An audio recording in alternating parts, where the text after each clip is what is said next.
Welcome, everybody. Thank you very much for joining us. As always, I cannot wait to introduce our guest to you. But before I do, I'd like to thank some people that we always thank. We want to thank brassandwinds.com. Brass and Winds has provided us with all our brass and woodwind instruments since we started Willow Music, and we think they'd be a great fit for you also. Brassandwinds.com. Give them a try. You are here because you are watching Truer MU, The Truth About Music, where we try to go deeper to find the commonality between various different kinds of music, how to make a living, rock and roll, classical, jazz. We see if we can glue it all together, and we hope you enjoy. Check us out at Truer MU, The Truth About Music. For those of you that are regular watchers of this channel, you know that I went to Oberlin, of course, and when I was there, I had a deep-seated desire to be a pianist, although I couldn't be one at the time.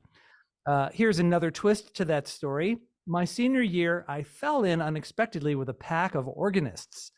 This is not something I expected was going to happen to me, but it was a true pleasure. It was a lot of fun. And one of those people, perhaps the leader of the pack, although he's a bit modest about that, was Bruce Frank, my guest today. He taught me some organ lessons, and I am an organist today, probably because of his support back then. Bruce Frank plays the organ professionally and is a professor of music theory. He is a senior lecturer at the Eastman School of Music, as well as the organist at the First Presbyterian Church of Pittsford, New York. He has performed with the Syracuse Symphony Orchestra, Louisiana Philharmonic, and New Orleans Opera, and was a featured performer on Minnesota Public Radio's Pipe Dreams. Bruce Frank, welcome to our show. Thank you, Adam. It's good to see you again. It's been a long time. It has, and I have to say, we both look good. Yes, we both look great. I'm going to start with a question. I don't know if this question will surprise you, but most people, when they think of the organ, they have no idea what it is. They think it's some kind of a souped up piano with an extra keyboard. Let's start with the question, what is an organ? I think of the organ essentially as a wind instrument controlled from a keyboard. And so to the extent that there is air that flows through pipes, that's what makes it similar to other wind instruments. It just happens to be that the mechanism that kind of creates that wind is not like human lungs, but actually a machine, usually nowadays, a bellows system that provides air, and the air is fed through kind of a stabilization system and what we call a reservoir system, such that air is pumped into airtight wooden boxes. And the only air that is permitted to leave those boxes comes through like a valve, and the valve at the bottom of a pipe. And very individually, each valve opens and the air is let up through some kind of shape and design of a pipe or other kind of device that will give off some kind of sound, usually that kind of nominal sound that we associate with the organ, but there are different varieties of timbre that can come out of the organ as well. So by controlling this from a keyboard, that's what really makes it unique and distinct. And having so many kind of timbres at one's command and at one's fingertips, all of a sudden, the closest analogy is to maybe thinking of playing an orchestra from the keyboard as well. Well, before we get to that, I want you to explain a little bit about the air regulation. Now, is this kind of like a water tower, how the water is made so that it doesn't come out the pipe like a pump? Boom, boom, boom, boom, boom. What would happen if that regulator wasn't there? It would be pretty uncontrolled and frankly a little bit of ugly sound. I mean, it would be just blurches and belches and kind of odd sounds. And it was actually a kind of a system that developed over a long period of time by trial and error. And so the time period that this all kind of developed around was kind of in the years of European history, roughly about the medieval period, what we call medieval music history, round about 1000 to 1400. By about the musical period of the Renaissance, about 1400 to 1600, thankfully, technology was kind of firmly in place that permitted this regulation of air and other kind of refinements technically that made organs very stable and pleasing instruments. So this refinement of the make the air come out smooth so the sound is me, that was around even when people were stomping on the bellows to make the air flow through, like in Bach's day? Exactly. So the bellows systems, I mean, they didn't have necessarily electricity to power up common devices. The Wi-Fi was down for a long time.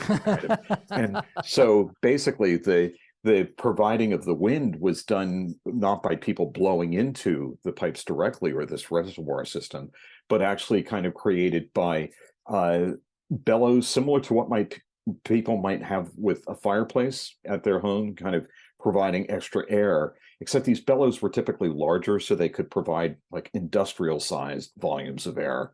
And thus, the bellow systems that were provided usually were foot operated. Either one person could perhaps power up an instrument of a certain size, but if the instrument was really large, like some of these really beautiful instruments in Europe and different places, then it would take a team of blowers to kind of be working those bellows, typically stepping on them, stepping back, stepping on them, kind of like slow burning aerobic exercise over a long period of time. So the player is not pumping the air then?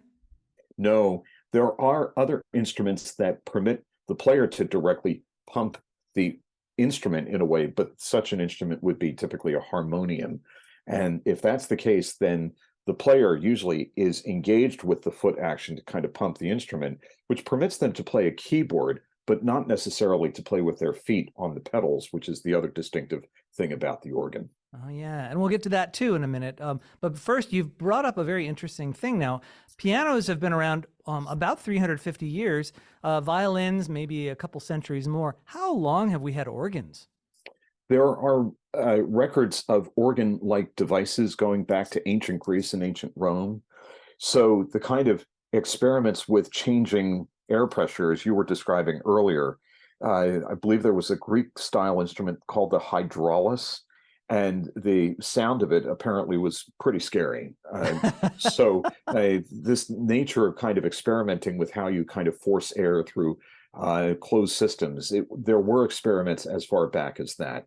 So it kind of developed, as I said, in the medieval period itself. So there were organs 2,000 years ago. The predecessors of modern day organs, yes. Yeah, that's astounding. It is, yeah.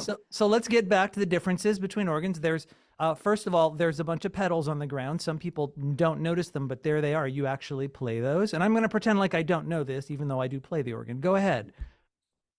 So by playing with the feet, it looks like an enlarged version of a keyboard. And it is. It's about 2.5 octaves on most modern day organs, perhaps 2 octaves plus a few notes on most organs that might replicate what was available to, say, like J.S. Bach during the time that he was playing organs in Germany. And so those pedals are meant to be operated by the typical kind of feet configuration that most people have: 2 legs, 2 feet. And on each foot, it's mostly a given that one can play pretty accurately with the front part of the foot, what we call toe mechanism, but also with kind of care and attention and good aim, you can kind of manage to be able to play with the heel part of the foot. I'm feeling kind of as if I could point to the lower part of the palm and imagine that that is the lower part of the foot as the heel, and then the forward part of the hand is like the toe. So there's actually almost, we're reducing going from 10 fingers down to 2 parts of each foot, the toes and the heels, as it were.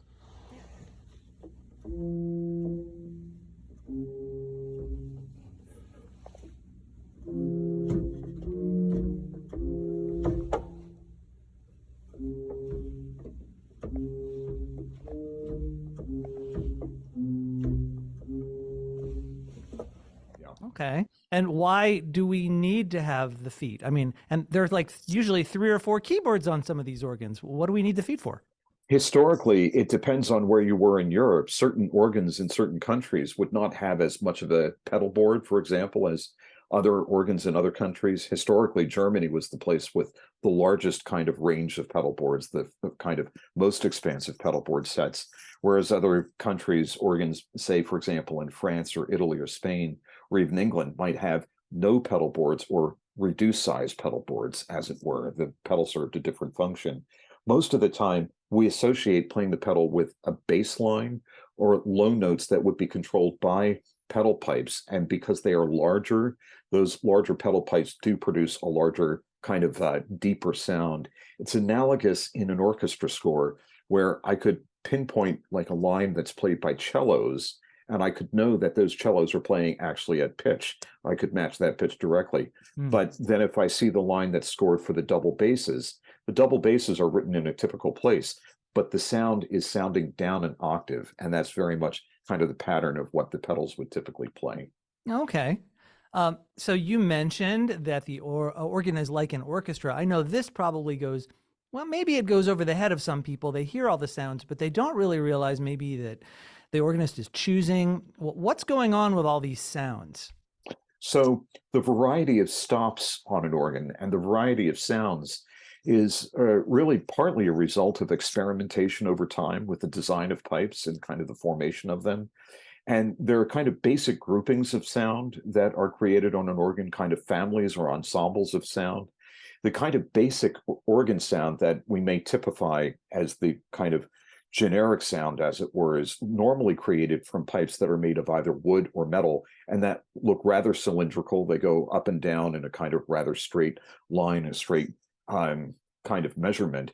And the distance typically from the open part where you see the kind of slit opening all the way perhaps to the top is the thing that kind of determines the level of pitch or the level of sound itself. Hmm. There's other types of pipes, we call them pipes, although in fact sometimes they don't have like actual cylindrical or kind of circular pipes. They may actually be creating sound from a different mechanism. The reed, we call them reeds. Usually there is some kind of vibrating brass tab that is activated and which is allowed to have sound that kind of emits from a resonator kind of thing that kind of spreads the sound even further.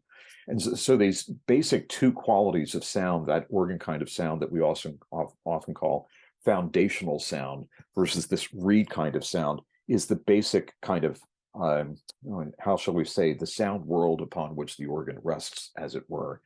And there's another kind of way that we understand the building up of timbre in an organ, which is levels of pitch, strangely, which octave level is kind of being manipulated. And so to go to the piano, to draw out your analogy, to go to a piano and to play a C major chord, for example, we would not think twice about that. That's just a common everyday activity. And we automatically assume that that's just the automatic sound that comes from a piano. It is. But to capture that level of sound exactly at that pitch level, we would need to go to stops on the organ that are marked distinctly and apparently with that number that says that it's an 8-foot stop. The particular meaning of that is that by playing the bottom pitch on that keyboard, usually, it's defined by a sound where that speaking pipe is 8 feet in length from that slit opening down at the bottom towards the part that's up top.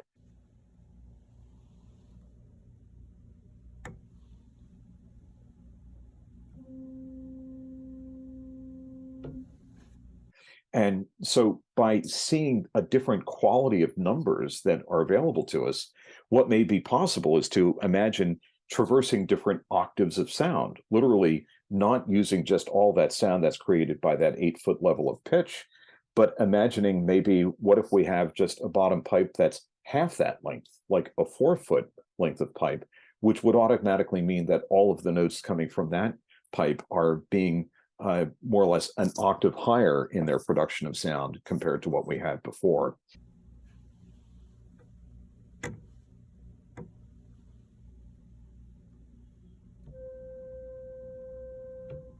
It means, in effect, that the organist could be playing multiple octave levels all at the same time. And in fact, the creation of timbre is not made immediate by thinking, oh, wow, I'm hearing all these different octave levels. It's what gives rise to the sense of different dynamic levels, going from a piano level higher to a mezzo forte level, higher to a kind of forte level or beyond. In fact, some of the sounds can get very bright the smaller or the less distance that's created with the smaller pipes themselves. Let me review some of this for our audience who may be getting a little behind. If I go to a piano and I play middle C, it's going to sound always like the same pitch. It's going to be middle C. Every piano is always going to sound like that. If I go to an organ and play what I think looks like middle C, it's going to depend on what of those other buttons and switches I pull. It might sound like middle C, it might sound like a high C, or it might sound like both of them at the same time, making a different kind of sound like two people singing together, but you hear it as one voice. Does that That sound? that sounds absolutely correct. That's a good analogy.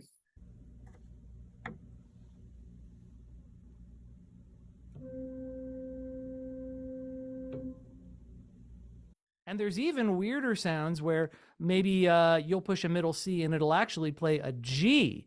And that gives it a kind of a nasally sound because you're hearing different, but most people listening, and they're not going to hear two notes, they're just going to hear a different pitch. And that's how you get different timbres on the organ.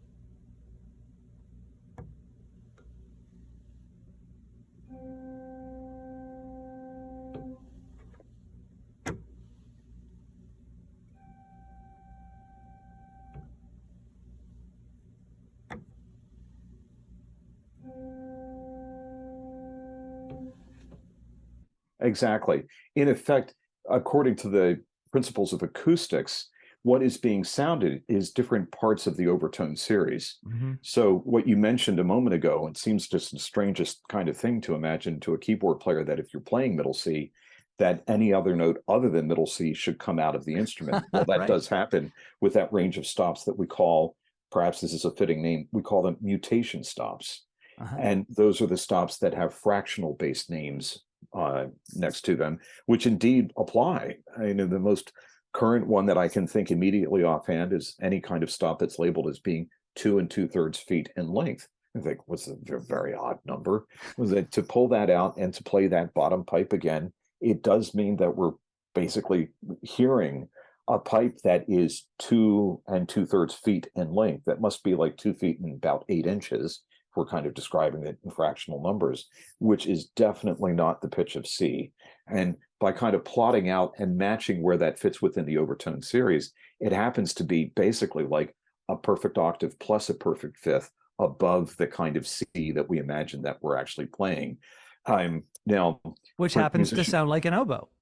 Exactly, right. So the kind of quality of hearing that relationship brought out makes it similar in sound to other instruments that are reinforcing those kind of partials within the overtone series itself.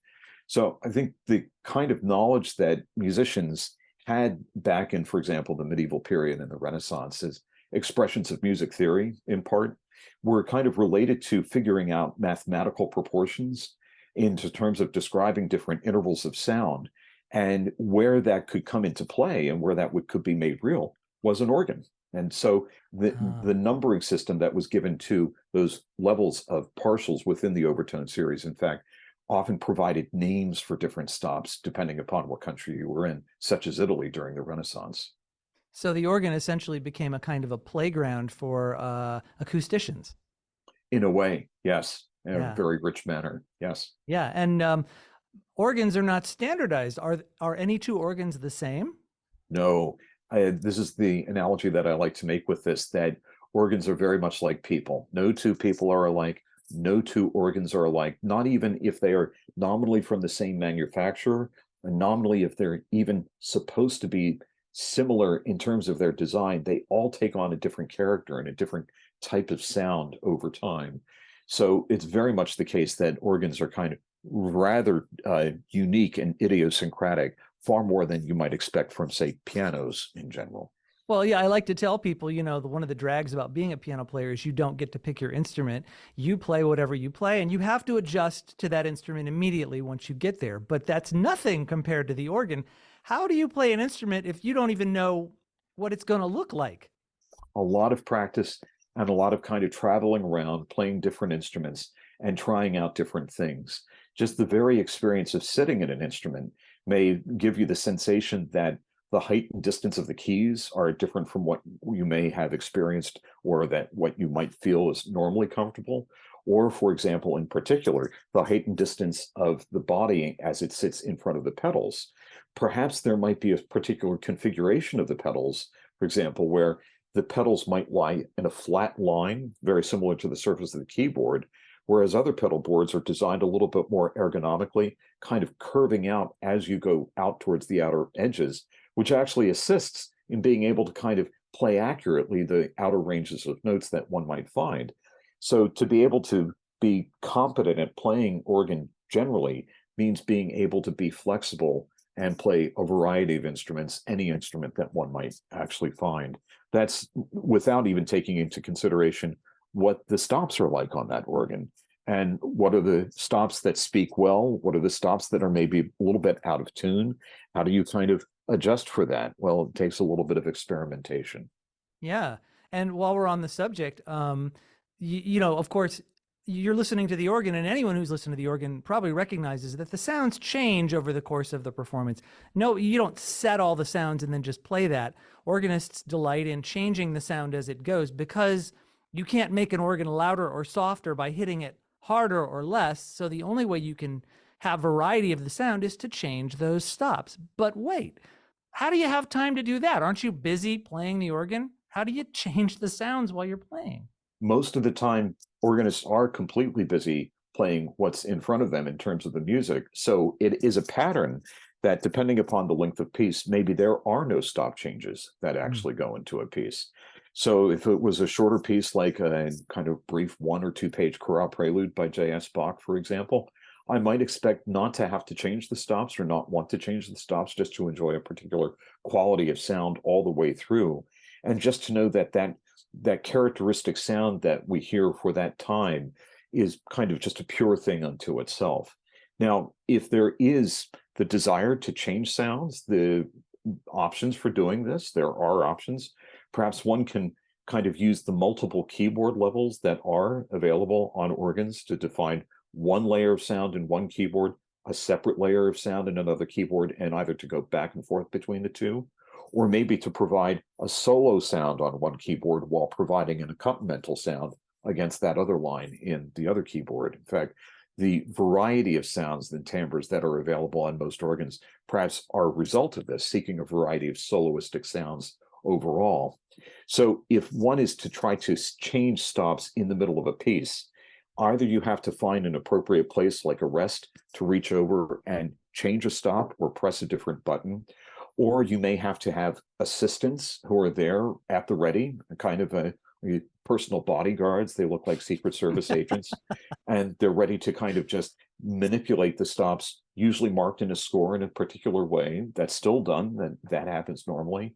Or it may be that organs are further enhanced with extra technology that permit, through electronic circuitry and nowadays actually computer boards, the use of extra buttons, what we typically call pistons, that would allow changes to be made instantaneously with all of the stops. And just with literally the press of a button, which might be accessible while still one is playing, then there might be these instantaneous kind of dynamic changes that might take place within a piece. And that's like changing to a different synthesizer setting. If you play a keyboard and you can push a button, and now you're playing the Fender Rhodes instead of the piano, for instance. Exactly so. Yes. Yeah.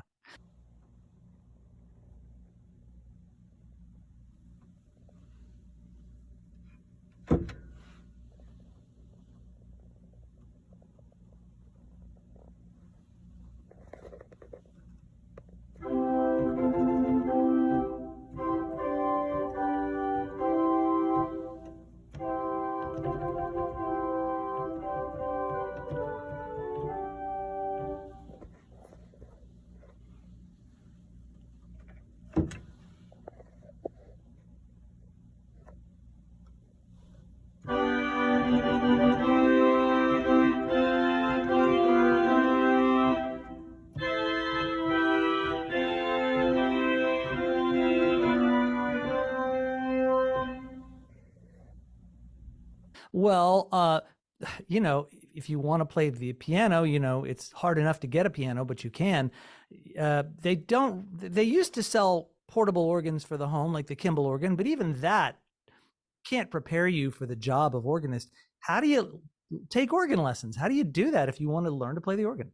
Well, typically by getting in touch with an organist that might be nearby, your local town, village, or city, and just making human contact and saying, teach me organ, show me stuff that the organ can do, like you did with me, your interest many, many years ago. And I was very happy to take you into the practice rooms at Oberlin and show you the different variety of organs that we had, and then the kind of basic physical manipulations necessary to make that kind of action happen, as opposed to what seems similar from piano, but which is actually quite different overall.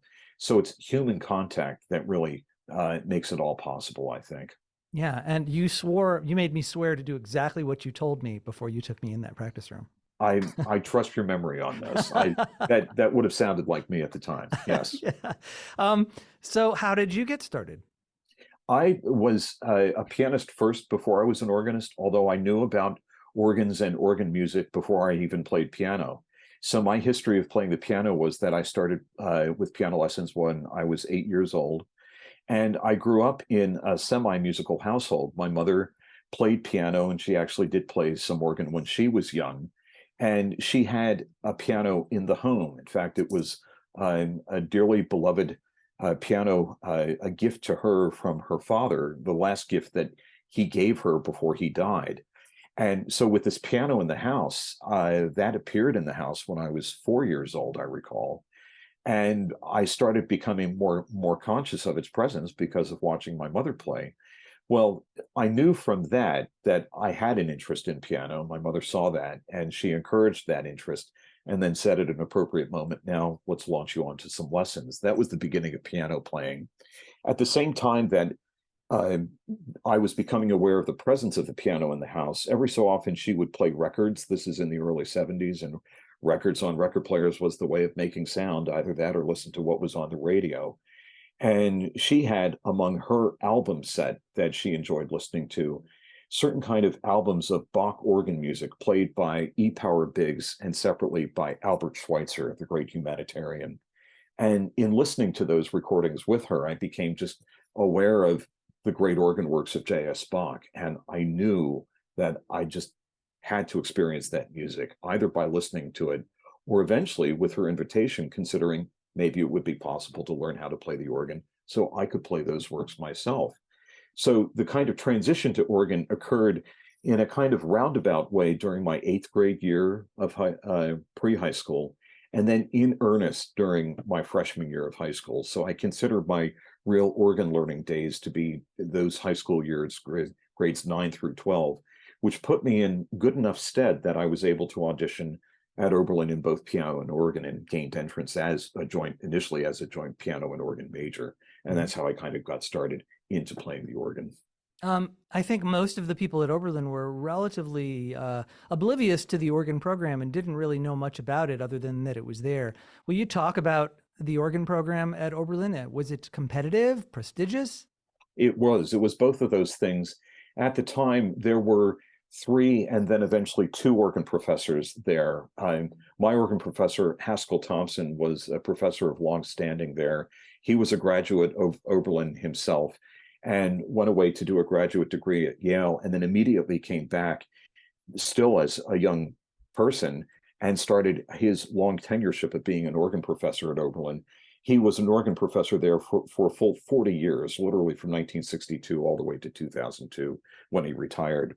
And so the organ department, as it was then, had roughly about 15 to 20 students, I believe, spread across three and then down to two organ studios.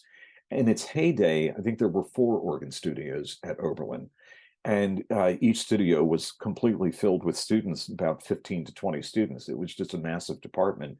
That's kind of rare to see such an active and large-scale organ department at work.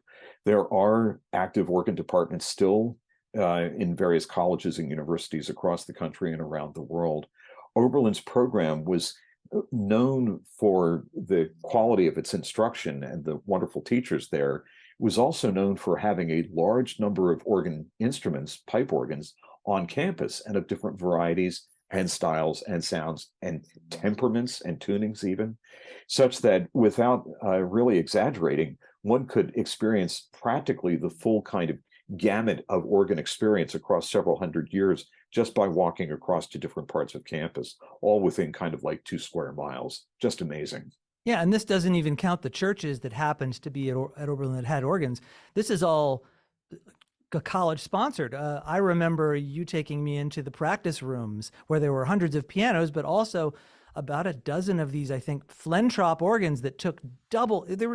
They were small organs, but they were massive, and you could just play them if you had a key. That's correct. Yes, and they were designed to be used as frequently and as often by the organ students there or anybody studying organ. So to the extent that anybody who ever went to Oberlin knows about that practice building was constantly in use. And it was I'm never a dull moment. There was always activity kind of going on in all of the practice rooms. The organ rooms, various of us would kind of adhere to certain instruments that we liked more than others. But I think we all knew that we needed to kind of go around to the different instruments and experience them in different ways as well. That's where we did the vast majority of our practicing, with a portion practice time on various of the concert or recital hall instruments so that we could prepare for our lessons and our recitals eventually too. Yeah, and there were two wonderful concert organs at Oberlin, one in Warner and one in Finney. Do you want to talk about these two beautiful instruments? Yes, the one in Warner Concert Hall is still there, a very large organ built by the Dutch maker Flentrop, and a fantastic instrument that was designed to show the style of organ building as it existed in what we considered to be kind of like the height of Baroque organ building, roughly around the generation or so before J.S. Bach. And it was a very large instrument for what it was, I believe 3 manuals, and such a kind of beautiful array of sounds. The tuning was not equal temperament tuning per se, but it was near enough that you could just about play anything. And we did play a lot of literature from many different time periods because it was the main instrument that we used within the organ department. It was in Warner Concert Hall, which for the time was like the main recital space within just the conservatory itself. The other instrument that you referred to, the organ at that time in Finney Chapel, was an organ that we referred to as a Skinner type organ, meaning an American organ builder from the early part of the 20th century, E.M. Skinner, with parts of it significantly rebuilt by another organ builder of note in the mid 20th century, G. Donald Harrison. And in the process of that organ kind of going through the ages, in fact, that organ was suitable for a variety of literature, particularly maybe like romantic literature and certain modern organ works. It's the organ that inspired a lot of us to imagine using that organ for certain recitals and certain concerts, because it was in Finney Chapel, which was a main meeting space, main auditorium space on campus. If the organ was to have some kind of public exposure on campus, that was the instrument of choice to do that. Now, that instrument was available to us, and it was a useful instrument, but it was kind of seeing the end of its days, even during the time that we were on campus there. And there were plans already afoot at the time to remove that organ and to install a newer instrument. And that occurred in the year 2002 when the new Fisk organ was dedicated in Finney Chapel space. A beautiful instrument, very large also, very good for, again, romantic organ literature of a certain type, early organ literature as well. So it was designed in particular with the goal of recreating certain styles and practices that we know from a certain school of French organ building during the 19th century, a very rich sound that is kind of created from that sound overall. I still have a soft spot in my heart for that old Skinner style instrument, even though it was removed and other parts of it kind of sent out to different places in the country, because that was the instrument that we started the organ pump on. Yes. And yeah, that was just a fantastic treat to be able to be part of the group of students who launched that and allowed us to share our joy of the organ with other people on campus. I'm so glad you segued. That was my next thing. You and I have the privilege of being able to be a part of Oberlin history because of the organ pump. I was tangential because I was not an organist, but I was, I think, the third or fourth host of the organ pump because I was a pal. And let's talk about the organ pump and what it was and what it was supposed to accomplish. So it was an idea of mine and 2 other friends, Eric Suter and Michael Lazat, 2 other organ students. And our goal was just to be able to kind of enjoy playing the organ at various times of the day and hope that other people would show up and hear us play the organ. We kind of had the quirky idea that maybe we could do this Friday at midnight of most weeks or every other week. And so we carefully prepared a plan and actually went to the dean of the conservatory at the time and genuinely presented this kind of idea so that we could get her permission to have official sanction and blessing to launch this series of concerts, as it were. I think I did most of the talking in that meeting where we sat across the desk and went for the dean, and very tried to look very serious as we considered what we called the Friday night organ pump. That's the name of it. Bit salacious title. I can't believe that got through. It got through, and fortunately, it launched and it occurred. It happened.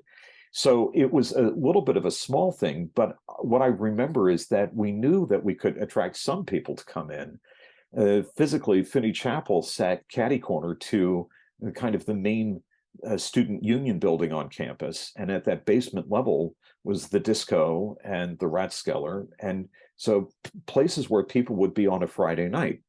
And I think our goal was to attract people with maybe the sound of the instrument coming from Finney Chapel, that if they heard that, maybe they would come inside just out of curiosity and listen to it. We were right. It did. It happened that way. And in fact, with the offer of hearing organ music late at night in Finney Chapel, there developed a pretty instantaneous audience that was curious about this.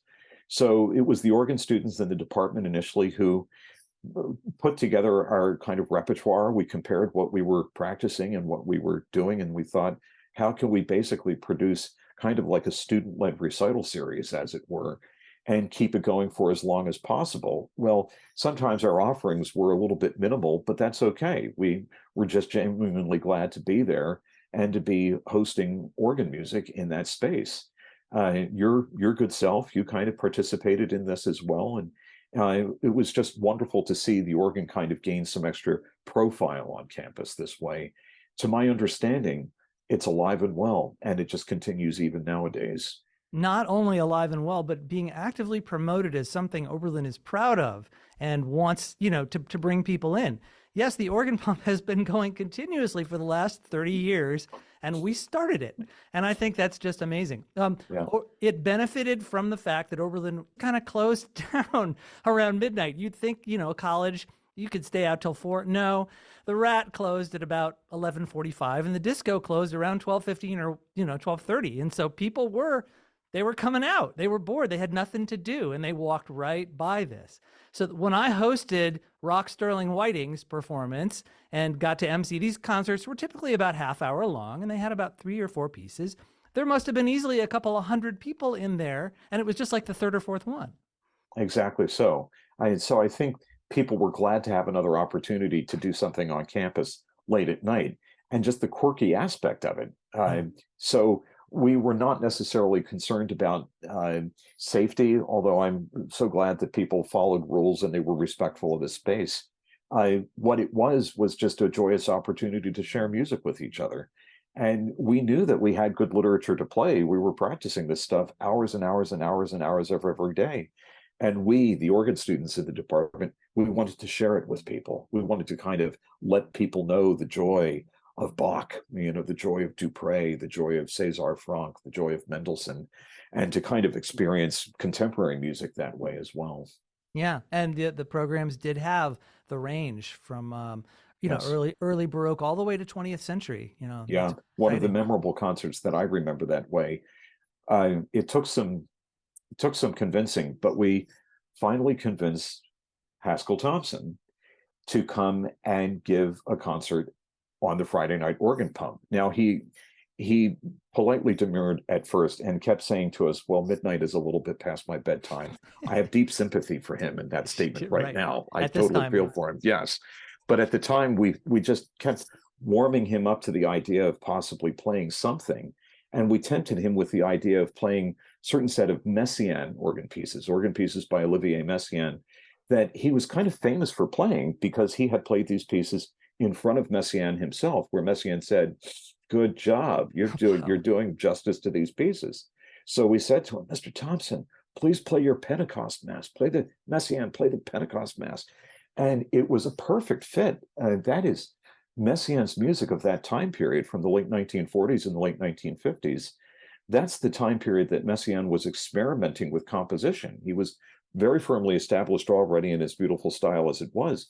So what did he do? He kind of experimented with even kind of quirkier sounds and a little bit, frankly, more open use of dissonance, a little bit more controlling factors related to number series, what we call serialist music in certain tendencies.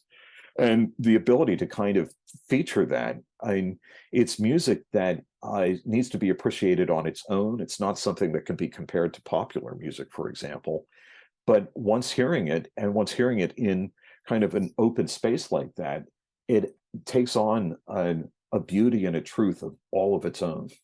Yeah, and I'll add that nowhere is it more essential that something be well performed than on the organ. It can be very unforgiving and very dry, and it can a lot of virtuosity can simply get sucked out by the mechanical aspect of the organ. And I was delighted to discover in listening to you and your colleagues play just what a difference it made when someone really knew how to play well.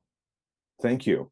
What we were aiming for, I think, is musicality Hmm. and trying to imagine how could we be just as musical as someone playing the cello or someone playing the piano or someone singing. And what we recognized was the shaping of musical lines and the desire to kind of enhance the sense of motion through a line and motion through a phrase. This is a favorite kind of point that I make to students often in my various classes, that I think what we listen to in music is that sense of motion. And I prefer not to say it just as motion. It's boring to say it that way, but motion. Phonate low on that M. Make it sound like it's Isaac Hayes sounding the word motion. You know, make that go in a particular direction. Yeah. It's kind of interesting, the effort to do that on a fairly mechanical instrument like the organ. It really requires one to be able to listen to the quality of sound that's created, and then to imagine how do you shape and propel that sound through time. So the sense, as you have mentioned, you can't really change the dynamic level on organ.